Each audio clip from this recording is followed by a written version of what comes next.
All right, good evening, and thank you for joining us this evening. Let's get you caught up on the stories that we've been following all night. Yeah, this is the evening news on ABC 13. We've got breaking news out of New Caney tonight. Deputies surrounded a house on Laura Lane after a report of a shooting and a person barricaded inside. Well, earlier this evening, we saw deputies cut open the garage door. You can see that big hole there. And a woman ran out towards the officers. The Montgomery County Sheriff's Office says there is no threat to the public right now. We do have a reporter headed to the scene, and we'll have a lot more on this story as it continues to develop. And also, a mother is relieved to finally have some closure, she says, in the case of her missing daughter. Human remains have been found in a manhole, and they are believed to be those of Brittany Burfield. Community activist Quanell X says the suspect in Burfield's murder, Alex Haggerty, told him where her body could be found. Searchers found the remains about 9 feet down inside a manhole on Hadley in southeast Houston. Burfield's mother was with the police when they made that grim discovery. I'm so excited that we have her now. I have to tell you, I'm so excited to have her back. I love Brittany, and I would have loved her no matter if we found her or didn't find her. But I am so excited to have her back. Well, Public Works was also at the site. They had to pump water out of that manhole so the human remains could be retrieved. The medical examiner will make the official identification. Now, Burfield disappeared in June of last year, and Haggerty was charged a month later. And we have several traffic issues you need to know about this weekend. And we start with massive crates that will be moved across town this weekend. Starting tonight, the crates will be moved to the Bayport terminal, and it's expected to take 4 days and will be done at night to help minimize problems on the road. Now, they will be accompanied by a caravan of 30 state troopers and 20 bucket trucks to block traffic and move power lines. So your neighborhood might temporarily lose some power out there. We'll have more on which neighborhoods will be affected coming up in 30 minutes. Our weekend steer killer takes us across the city for some major closures. We begin on the southwest side, outbound on the Southwest Freeway, a total closure right at the West Loop throughout the weekend. Expect delays. If you don't live or work in the area, you really should avoid it. Also northbound and southbound on 288, a total closure at the Loop through midday on Saturday. And on the belt, on the south side, we're seeing a total closure westbound from Telephone to Scott. So be aware if that's your route to Hobby Airport. For more information on weekend closures, check it out at abc13.com. Thanks a lot, Elisa. Well, Astros fans certainly excited for the newest addition to the pitching squad. Zach Greinke was formally introduced this evening, and he's expected to make his debut at Minute Maid Park for Tuesday's Dollar Night game. So, what do the fans think about this new deal? ABC 13's Nick Notario spent the afternoon quizzing the Astros faithful on the team's newest star. The trade reminds Astros fans of a couple years ago when Justin Verlander came to Houston. Matter of fact, you can take a look at the stats. They're very similar right here, right down to what their wives do for a living. So we took this whiteboard around town to see how well Astros fans know their new star. Which one do you think is Zach Greinke, A or B? Hey! Wait. Oh, okay, yes. Well, but they both are married to models? Ooh. It's pretty similar, huh?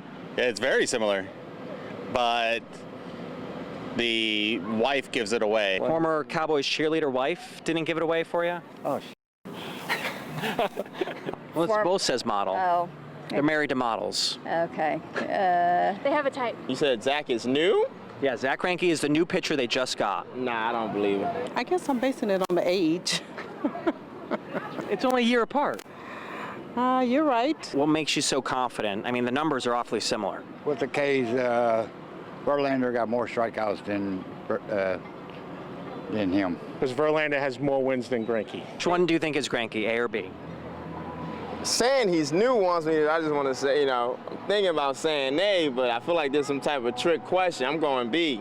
Yeah, A is, because Greinke's 6'2", Verlander's 6'5". It is A. Nicely done.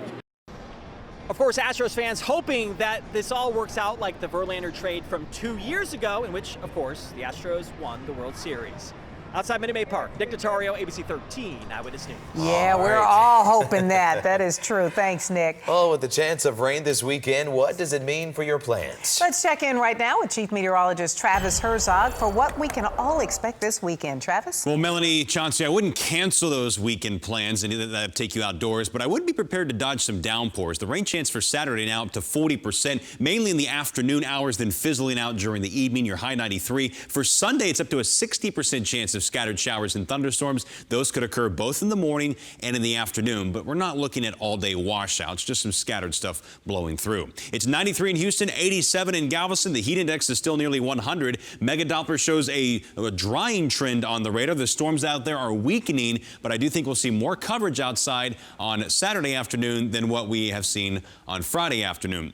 So here's a look at future track. Tomorrow morning, 6 o'clock should be fairly dry. Most of your morning activities are going to be just fine. But in the afternoon, the cloud cover starts to thicken up from the north, and we see scattered downpours begin to blow in again from a northerly direction, more northeast to southwest, and those will be off and on through the afternoon hours. Not everyone gets the rain. Many of us will stay dry tomorrow, and many of us will also stay dry on Sunday, but there's another opportunity, and a lot of thirsty lawns and fields actually need some of this rain. This is the upper air pattern, heat ridge out west of Texas. And then I've drawn on the moisture fields to show just where there's really deep moisture. And on the east side of this high, we have deep moisture. Sometimes we call the edge of high pressure the ring of fire because thunderstorms can develop around the highs. That's exactly what we're expecting with that pocket of moisture overhead for Saturday afternoon through Sunday afternoon. Then it blows out of here by Monday, and then after the weekend, the ring of fire moves away and the whole volcano moves on top of us. The heat ridge gets here, and that's going to boost up the temperatures, getting closer to 100 degrees. Meanwhile, in the tropics, we've been tracking this wave that's out there east of the Caribbean. The good news is it's been succumbing to some dry air.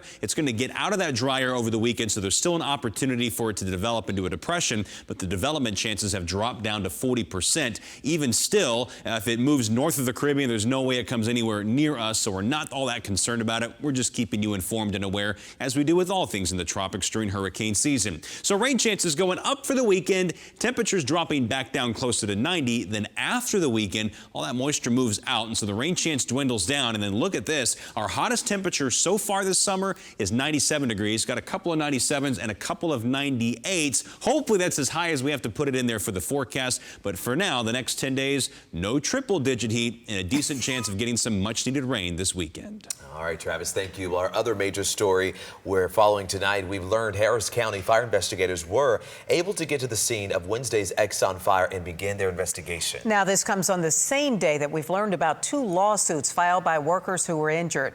ABC 13's Stefania Coley has some new information about those lawsuits. 2 lawsuits filed 24 hours after this blast. We spoke with one of the men behind the lawsuit. Both are claiming that ExxonMobil was negligent. 24 hours after this explosion and fire sent hundreds running for their lives at the ExxonMobil plant. I'm still hurting.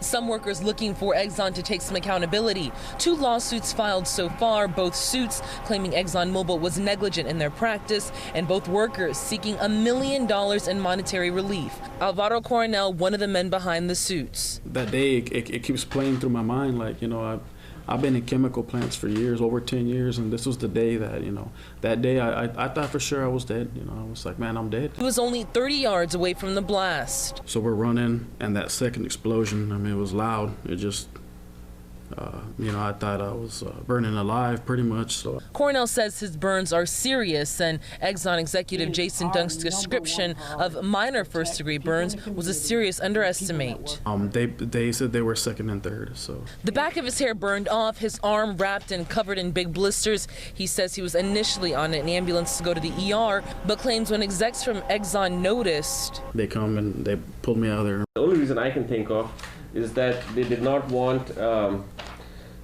multiple workers to be admitted to the hospital because that has some OSHA implications for Exxon. In a statement to me, OSHA says that they have an open investigation on the fire at ExxonMobil. ExxonMobil executives tell me that everyone who was injured in this fire has been cleared to go back to work. I'm Stefania Coley, ABC 13 Eyewitness News. Thanks a lot, Stefania. And also tonight, Houston police are searching for this woman here. They say she targeted a man outside of West Houston restaurant, robbed him at knife point, and police say she wasn't alone. ABC 13's Charlie Edsity is in Spring Branch with the latest on this investigation. Yeah, that robbery happened just before 10:30 at night back in mid-June, right here in this parking lot. Now, the victim, he was not seriously injured, and he did manage to get a good look at one of those suspects. Tonight, police, they are asking for your help. Who is this woman? We're hoping that somebody out here knows something. She is one of two unidentified suspects accused of ambushing an 18-year-old man as he was getting out of his truck and going into this Spring Branch restaurant back on June 15th. Because it's crazy. I have kids that might come here. Just before 10:30 p.m., the woman allegedly pulled out a knife and approached the victim with the help of a Hispanic suspect. And then shoved into his vehicle, and then the other male suspect that basically pointed a gun on him as well. The victim was dumped out of his truck at a nearby apartment complex, with the suspects firing 2 gunshots as they were leaving. The stolen truck was then found the next day with a dozen bullet holes and casings, along with blood on the driver's side door. Blood that does not belong to the victim. Police are hoping someone recognizes the woman in this sketch and can help lead to her arrest, as well as the other male suspect. Particularly in this case, because we don't know if there's any footage from what happened right here. We don't know if there was any cameras on the scene. We don't know if anybody else was in the parking lot. Tips are anonymous and could receive up to a $5,000 reward. In Spring Branch, Charlie Edsity, ABC 13 Eyewitness News. Well, we want to thank you for getting caught up with us on the evening news. Be sure to join us tonight at 10 o'clock right here on ABC 13.